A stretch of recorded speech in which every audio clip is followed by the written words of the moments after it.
Airport, I'll just give you a quick overview of the layout of Chinatown. Singapore, in a long history, was one of the islands coming under the Srivijaya Empire in the 10th to the 11th century. Then later, as Majapahit kingdoms started to take over from the Srivijaya, it also came under their charge. And then very much later, in the 13th and the 14th century, you have a lot of foreign vessels coming into Southeast Asia. With the technology evolution, sails boats are able to travel further away. And in the 15th century, you find the presence of the Portuguese, the presence of the Dutch, and later the British coming towards Southeast Asia. So here, Singapore, in its earlier days, it was called Temasek. It was a trading hub, and the trading was taking place within Southeast Asia, like Vietnam, Philippines, Indonesia, and China, of course. These were the regions trading. Then comes the 18th century and 19th century, where bigger ships are coming from the west, and they started to dominate much of the sea routing, right? Which is the maritime route. So the presence of the Dutch and the presence of the Portuguese and presence of the British start coming in the 19th century. So Singapore for use. So this is known as the Marina Bay Sand, alright? And right across there you can see Garden by the Bay with the two greenhouses. It's the largest in the world right now, and the super trees are behind. Here in front of you, you see the F19 Formula Race circuit. You can see all the marking on the track. This is the start point. And behind, you can see the Singapore Flyer, which is the Ferris wheel, used to be the world tallest, standing at 165 meters. But now somebody built 1 or 2 meters higher than us. So right in front of you, you can see the Marina Bay Sand Hotel. Right on top, it looks like a ship deck. That's where the swimming pool is, right? And across here, if you look, these are all the 5-star hotel. 5-star hotel, you can see the two concert hall there. One is the theater and the concert hall, the spiky dome-like building. And we are now building another infrastructure here known as a Founders. Alright. This is the Helix Bridge, a very popular bridge. It's built using the human DNA design. And right in front here, you can see a lotus-like feature building. It's called the Art Science Museum. It uses science, technology, and art to create a new dimension for art and life source. So right across here, this is the Marina Bay Sand Hotel, owned by Las Vegas Sand Group. They built it at a cost of $8 billion. So within the 3 towers, the second tower is where the casino is. It's the only casino in the main island. We have another casino that's in Sentosa, the offshore island. So they are now building the 4th tower with another 15,000 concert hall where they hope to bring in the Las Vegas show here. It will be ready in the year 2028, 3 years from now. So Singapore is always constructing and always building. Here, this whole entire area is a reclaimed land. We have built this for the last 20 years, waiting for the soil to settle before we decide to build any infrastructure. Meantime, we're using a lot of the areas for planting our saplings, our trees, our grasses, so that it can be relocated to new development area. We are now entering into the new business district area. Here is a new development because unlike the old business district area, we have a mix of residence as well as commercial building. So here, a lot of foreigners are buying apartment here so that they can work here at the same time go back home in the same area. And all these buildings you see are all AI and also self-sustainable in the sense that everything is now used to cut down energy. You'll find that a lot of glass panels are being used so that this will reduce the effect of using lights and bulbs and things like that, which absorb a lot of electric area. Here is more concrete. You find that it absorb a lot more heat. And this place is a very famous hangout for tourists. It's known as the Old Market or Lau Pa Sat. Here you can eat a lot of different kind of varieties of food. Welcome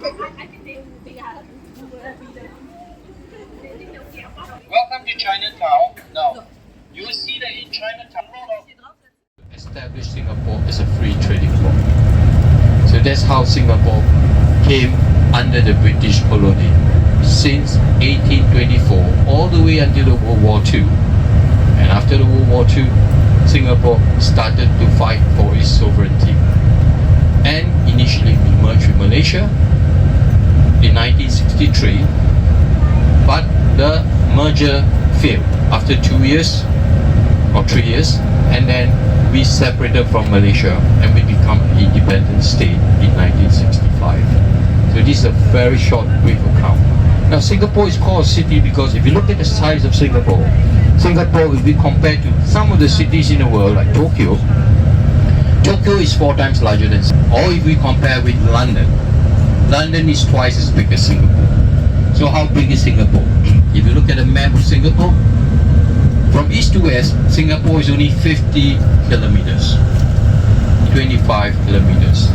So for those of you who are marathon runner, you can run around Singapore easily, right? Within a couple of hours. Or those who are riding bicycles, you can easily ride around Singapore. So Singapore is an island surrounded by lots of water. To our north is Malaysia, to the south is Indonesia islands. And you find that we are also located 1 degree north of the equator, so making our weather here very hot and humid. So here we don't have the 4 seasons as some of you would experience in your country. We don't have autumn, we don't have winter, we don't have summer, and we don't have like what you call spring. Here is summer all the way. In fact, we have 4 seasons. I call it hot, hotter, hottest, and wet. So in the evening, normally you experience temperature ranging from 29 degrees to 31 degrees centigrade. Mid-afternoon like now, you experience like 32 to 34 degrees. And in certain months of the year, like in July and August, it will be the hottest. It can go as high as 37 degrees. So half the time you will be wet because either you get it from the rain or you'll be perspiring like nobody business. If you don't believe me, later you will find out for yourself, right? So if you look out to the water here, you see a lot of ships are anchored on our Strait of Singapore, and this itself is because Singapore is a busy port. We stand in the world ranking for doing the most so-called refueling of vessels. Singapore is placed number 1 position in the world when it comes to bunkering operations. It is also placed number 2 in the world for doing the highest volume of 20-foot container transshipment. Shortly behind China, Shanghai, there. We are short of area. And because Singapore is a very today, put the sand onto the coastal, extending it outwards. Today, we have increased the land area from the original by 25%. So from our original land area of 580 square kilometers, we are now increasing to 734 square kilometers. Very small island still. So here itself, we have 6 million people staying here in this small little plot of island. Out of which, 2 million are foreigners working here. 4 million are our citizens and our permanent residents. Those who are working here comes from countries like Malaysia, Indonesia, Vietnam, Thailand, Cambodia, China, India, Philippines, Taiwan, Hong Kong, Australia, New Zealand, as far out to India and as far out to Middle East and also Europe. So many of them have come to Singapore to work because of the strong currency Singapore is having now. And they come from different level of professionals, and Singapore being a wealth management area, a lot of business have been brought here to set up their main office here so that they are able to reach out to the global network. Alright, Singapore is also a communication hub as well as a financial hub center. So we have lots and lots of foreigners working here. So that also brings me to the next topic.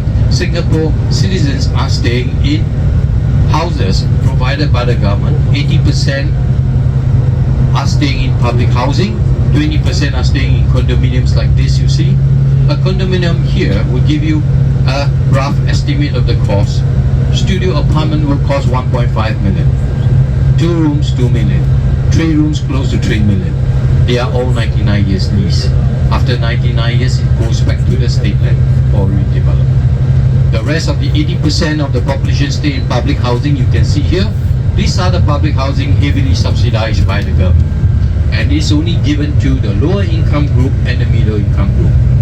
Higher income group have to buy private properties. What is considered low income group? Those who earn less than $3,000 a month. Middle income group are those who earn between $3,000 to $9,000. And the higher income group are those who earn $10,000 or more per month. So these are public housing built on reclaimed land, and we have options for different income group earners. This is a typical 5-room. It sits on a 1,200 square feet. It has 1 master bedroom, 2 common bedrooms, attached bathroom, study room, sitting on 1,200 square feet. Right? 99 years. Living in the 3 rooms and 4 rooms. These are the ones that you can see. So they are adjoining to one another. These are the 3 bedrooms and the 4 bedrooms. So they cost around, in the range, $250,000 to as high as $500,000. So all 99 years lease also. So if you compare with the private, of course, it's much better. So if you think this is expensive, Singapore is also one of the top 3 in terms of the most expensive city in the world. We are the 4th richest country in the world. Not everyone is rich.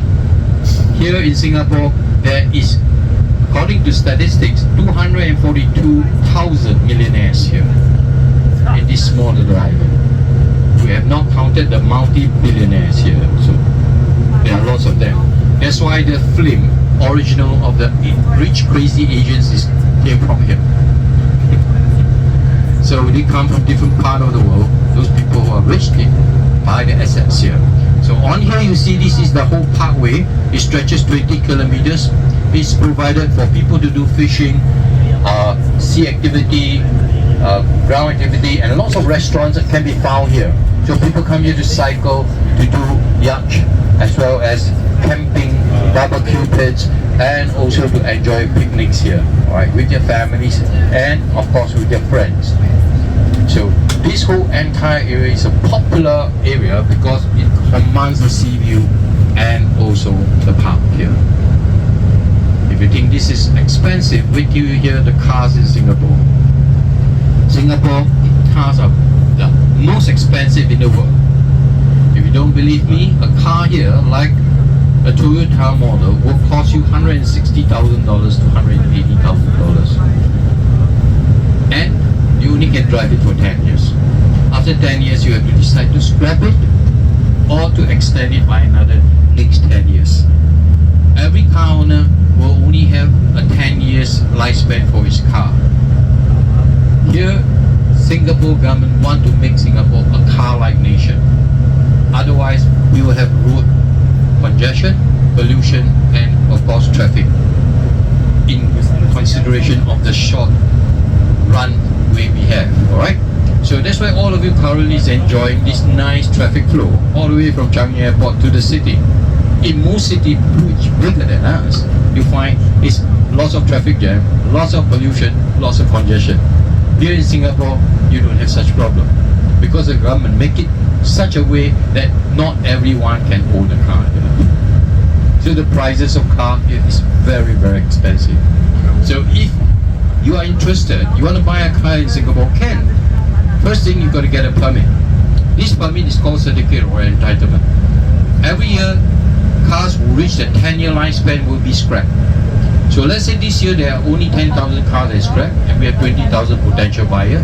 You need to bid for the permit. Being a rich, crazy Asians nation, these people want to bid to make sure they get a car. So they are bidding at the price of 100,000 to 120,000 just for this piece of paper. Exclude the cost of the car. So a Toyota here, maybe you add on the car is another 50,000. So plus 110 or 120, you bring your car to $170,000. And you must pay within 7 years. And to make it even harder, you must have 30% cash upfront to pay. So not everyone can afford a car here. And the 10 So if you're driving a Ferrari, after 10 years, you're definitely not going to scrap your car. So you go for another bid.